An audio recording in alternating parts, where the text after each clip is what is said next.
नमस्कार मित्रांनो, वाटले नव्हते कधी की अशा विषयावर व्हिडिओ बनावा लागेल.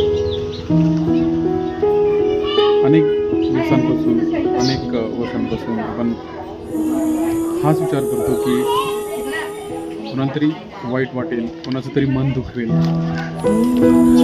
आणि किंवा आपण एकटं लढण्याने काय होणार आहे, आपल्या बोलण्याने कोणता मोठा फरक पडणार आहे, आपण रडलो बी तर कोणी साथ देईल का? त्यामुळे आपण शांत बसतो आणि आपली भूमिका शांततेची निवडतो.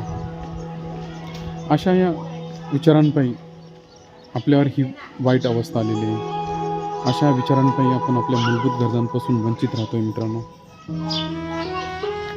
आज आपण सर्वजण कोणीतरी पक्षाचं समर्थक असेल, कोणत्या तरी पक्षाचे समर्थक असेल, कोणीतरी कोणत्या तरी नेत्याचं समर्थक असेल, कोणीतरी वैचारिक संघटनेचं समर्थक असेल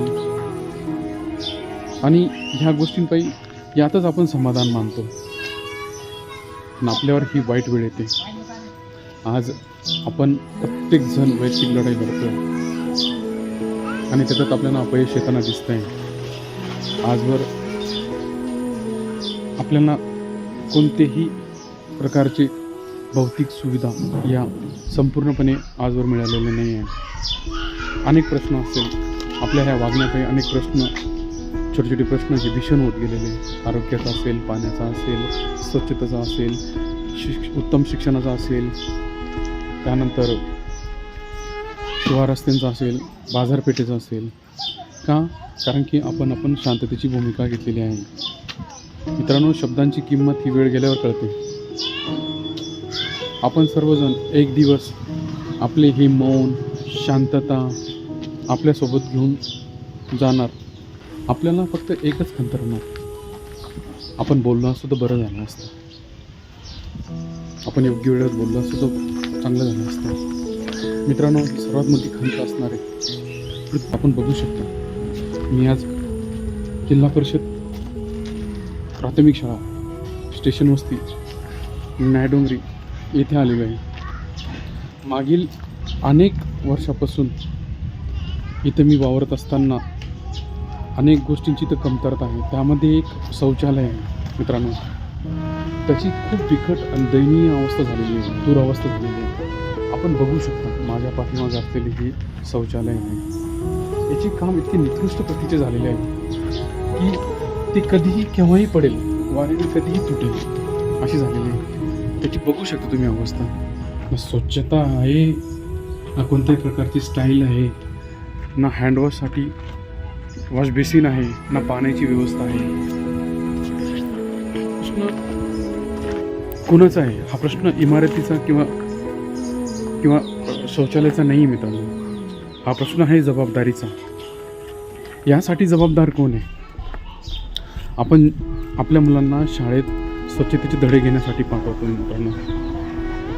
हा, आणि आपण बघू शकता एवढ्या दयनीय अवस्थेत, अस्वच्छ अवस्थेत ही शौचालय आहे. मुलांची शाळेत येण्याची इच्छा तरी होईल का? आपले उज्ज्वल भविष्य हे शाळेत घडत असतं.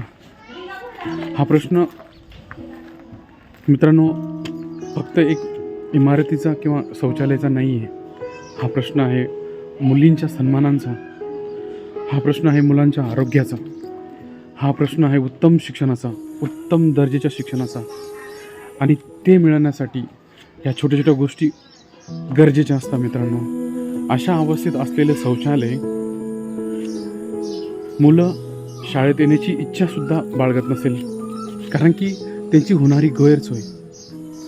आज बघू शकता तिथं जेव्हा स्टाईल नाही खाली, कित्येक वर्षापासून त्याची स्वच्छता नाही आहे, त्याच्या अवतीभोवती घाण आहे आणि अशा अवस्थेत ते शौचालयाला जाता आणि तिथून तसेच वर्गात जाता. ना पाण्याची व्यवस्था मित्रांनो. मग ही जबाबदारी कोणाची?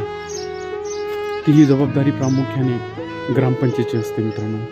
आम्ही शालेय व्यवस्थापन समिती असेल, शिक्षक वर्ग असेल, पालक वर्ग असेल, आम्ही वारंवार ग्रामपंचायतीकडे पाठपुरावा केला, वेळोवेळी पाठपुरावा केला, वारंवार त्यांच्याशी संवाद साधले मित्रांनो. त्यानंतर आम्ही वैयक्तिक त्यांच्या कार्यालयात जाऊन भेटी घेतल्या, पण त्यानंतरही कोणतेही ठोस कारवाई झालेली दिसत नाही. आज ह्या मुलांना आपण अशा शौचालयामध्ये पाठवतो आहे मित्रांनो. आपण याला कारण फक्त आपलं मौन, आपली शांतता, सहन करण्याची क्षमता. मी एकच सांगेल मित्रांनो, हे बघा, मला खूप वाईट वाटतंय. 3 वर्षापासून अवस्था आहे, बिकट अवस्था आहे या शौचालयाची. तुम्ही बघू शकता मित्रांनो, बघा तुम्ही किती घाण अवस्था आहे आणि स्मेल तितका घाण येतो ना, तुम्ही बघू शकता. त्याच्या अवतीभोवती असलेली दुर्गंधी, इथे कोणीही साफसफाई करू शकणार नाही. बघा ना, वरंड्या आहे ना, पत्रे तसे ठेवून दिलेले आहे, ना कोणत्या प्रकारची स्टाईल नाही, ना नळाची व्यवस्था केलेली आहे. दरवाजे आहे, भिंतीला तडे गेलेले आहे, कुठं कधीही पडू शकते.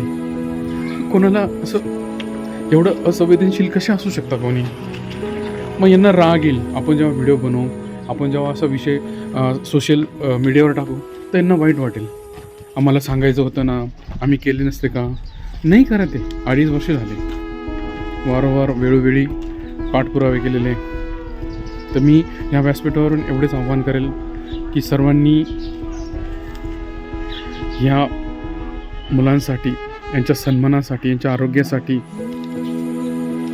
आवाज उठवा आणि आपण सर्व एकत्रित येऊन, पालक असेल, शालेय व्यवस्थापन समिती असेल, माझे विद्यार्थी असेल, ह्या शाळेचं पुनर्वसन करूया. मी एवढंच सांगेल या व्यासपीठावरून. धन्यवाद.